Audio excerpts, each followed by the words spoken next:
Hope you had a wonderful weekend, whatever you got up to. We officially have 6 days left for those that are still on the fence about joining the 7-day dry fast ascension challenge. And yeah, in this video, I kind of just want to talk about,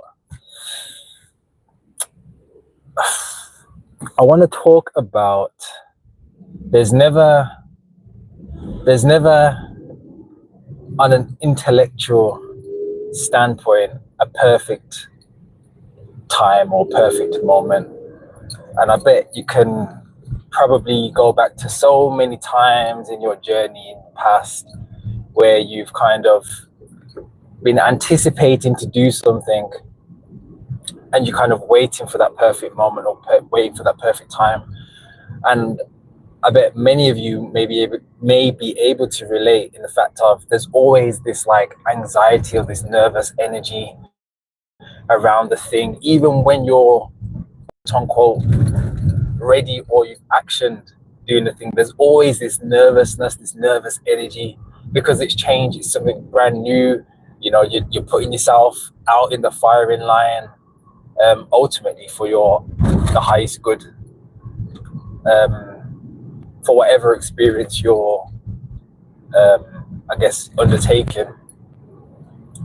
And I guess this is just a reminder for those that, like myself, before I started on my journey with that, there's this physical attachment to the physical vessel, and yes, we are operating in this physical realm, but ultimately there's different levels to levels. And I guess I just want to remind you that, you know, ultimately, if you've never done a fast before or, you know, anything like this, then there's never going to be a perfect moment, you know, when you're extremely like 100% ready to do a thing, because sometimes what was I going to say? Sometimes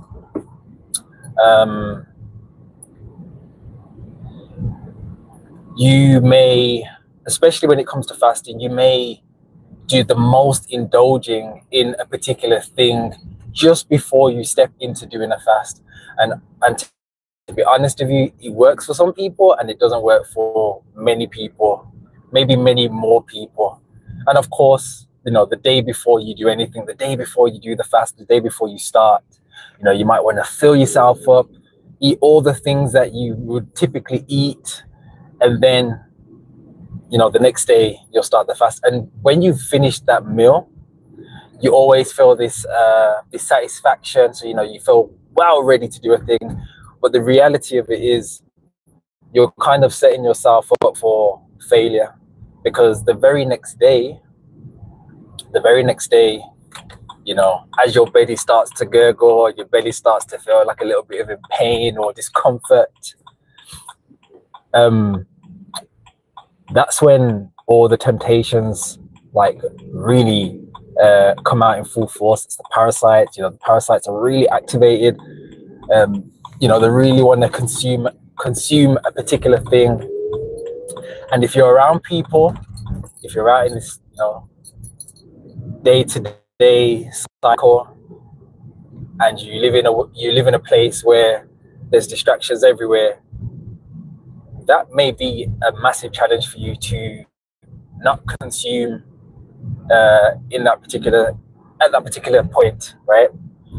So for me, the reason why I've designed this 7-day dry fast, I guess it's kind of some sort of like a protocol, is because it's set up for beginners. It's set up for, you know, the person that has never done a fast before, the person that wants to dive deeper within themselves, but at a rate where it's palatable, at a rate where it's like simplified. So ultimately, you're doing the highest level of a fast, but in the most simplified way that is in resonance with you. So the 12 hours seems to be this time where You get to choose your range of the 12 hours. Ultimately, yes, everybody's doing the same 12 hours. There are many people that are doing much longer than 12 hours, but ultimately, if you've just come into this, then at the level that you come into it is going to be 12 hours. So the 12 hours is, whatever time works for you. So 12 hours could be 7 p.m. to 7 a.m. And you may say, oh, well, I don't eat after 7 o'clock anyway, so that might work well for you. But sometimes some people forget that, in the middle of the night, you may get up to have some water or whatever it may be. And even just having the intention of, I'm not going to eat anything for 12 hours from 7 p.m. to 7 a.m. That may bring some sort of anxiety. That may bring up the temptations of eating a particular thing because now you feel sort of restricted. Whereas if you may just not consume anything at all from about 7 o'clock anyway. But when you go with an intention, it's different. It's a different experience because now you're saying to yourself, look, I'm taking control over what I consume for a particular amount of time. And at that particular moment of time, especially during those 12 hours, it would be good to, when you get to that point of being able to kind of just be the observer of what's coming up. How do I feel? Why do I feel this particular way? Am I actually hungry? Because I can tell you 9 times out of 10, if you just hold off, if you can just withstand the gurgles, the discomfort, the belly pains, you will find that the temptation and the feeling actually does go. No sensation stays permanently or hours or minutes or seconds of the day, and it would be good, even if it's not even fasting related, it would be good to kind of observe the sensations that you feel on a normal day to day. Maybe you're someone that suffers with extreme chronic pain, and it may be good to to observe the feeling and observe your thoughts around the time when something arises, because your thoughts may actually have just triggered the physical representation of pain. So yeah, I guess this is just a message to you to say that, there's never going to be the perfect time.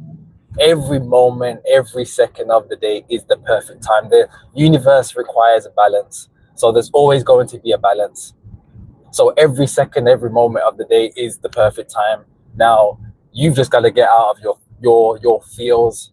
The pride and the ego will keep you, in a particular way, with a particular viewpoint of certain things. But when you're able to override that, when you're able to dissolve,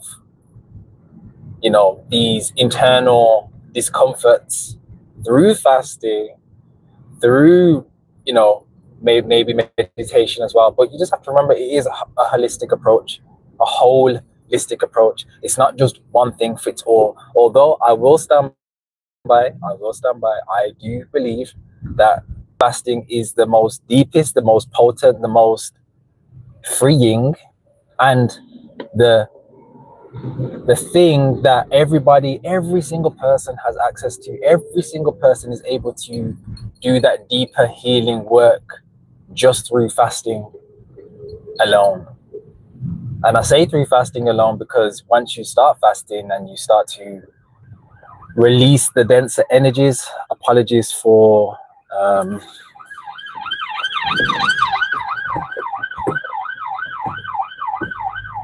the police, but yeah, I forgot what I was saying now.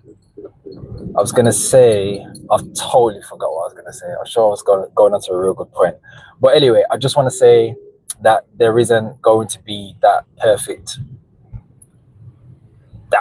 time. There's always going to be that discomfort with the idea of doing something that you've never done before.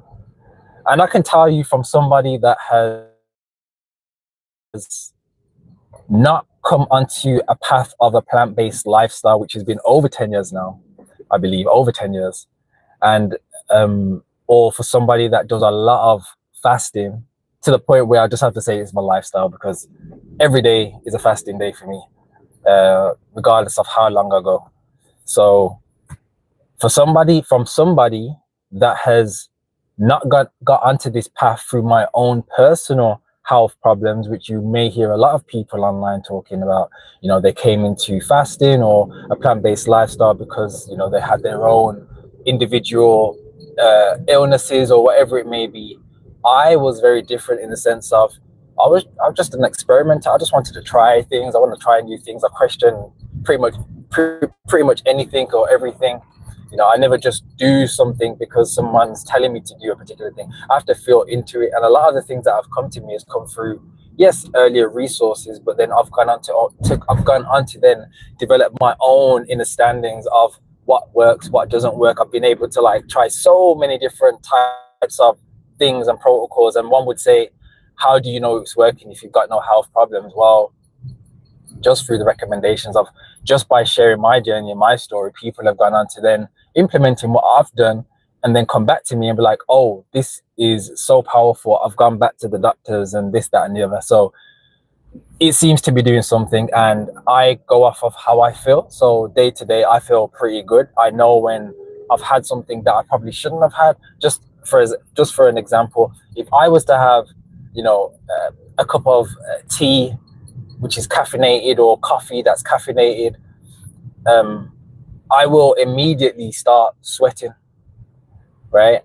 But if I have decaf, or if I had, you know, like not hibiscus, red bush tea or whatever it may be, I'm fine, totally fine. Or same, for example, if I have sugar, you know, granulated sugar, that doesn't work well for me. But I've realized that having a bit of coconut sugar is fine for me. So that works for me, you know, just like things are going to work for you, but this works for me. And I just go off of pure feeling. So I do this lifestyle, I live this lifestyle because I feel good. And not to say that I felt bad before, but I think I've said this many times before, I thought I was like so good before until I started doing, you know, this fasting and stuff. And I would say as well, for those that are not going through any health issues or health problems or anything like that, you're probably in the best position, in the sense of, you know, you don't have so much work to do on maybe that's a wrong way to go about it, because I guess you don't know what you've got, and you just might have the you know, you might just have a strong genetic makeup. So yeah, I think only you will understand or have an understanding of how good you can feel when you do something like this. And for the most part, this is just the starting point. You know, I don't have an end goal. I don't have I'm trying to get to this point. It's just a continuation, it's just a journey. And day by day, honestly, for the most part, this feeling is just amplified, and it's just this amplification is just like keeping me on this path. You know, I can show up around people that are consuming, you know, and all these sorts of things, because I've been able to build up a resilience. I've been able to build up this new reference, this new program, and it feels good. It genuinely feels good.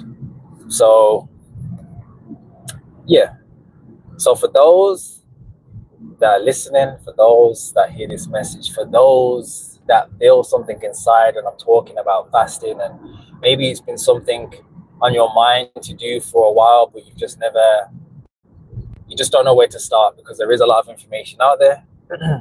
This is my invitation to you, because you're watching this for a reason. Whether you just thought, oh, I'll just click the thing, you are watching it for a reason. And this is simply my message to you.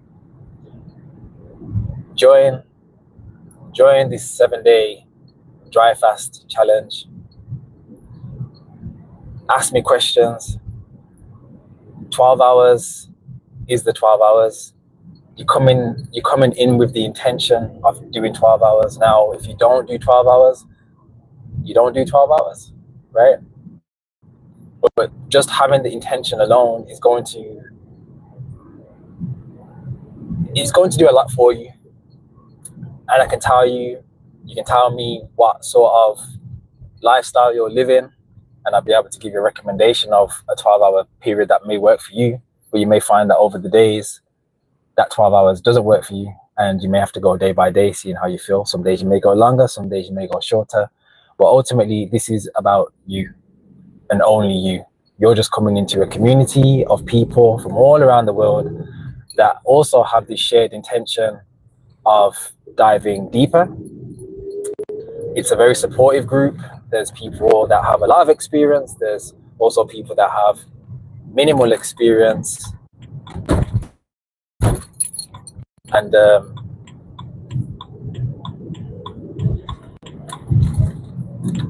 ultimately, we're just a community of people. We're a family group of people that share insights, information, dry fasting, and their own experience. You can't get any better resource than personal, direct experience. So that's my invitation to you. Wherever you're watching this, drop me a message if you're interested. So this will either be through WhatsApp, this will either be through YouTube, this will, yeah, those channels, or if you've seen it from anywhere else, maybe someone shared it. But yeah, this is my message to you. You're more than welcome to join. I look forward to receiving your message, and I look forward to holding that space for you as well. So yeah, have a wonderful day. There is 6 days left. You have to be signed up by Sunday, and if you miss that, then unfortunately you will have to join the next one, which will be the following month perhaps. But aside from that, have a wonderful day, and yeah, I will catch you on the next video.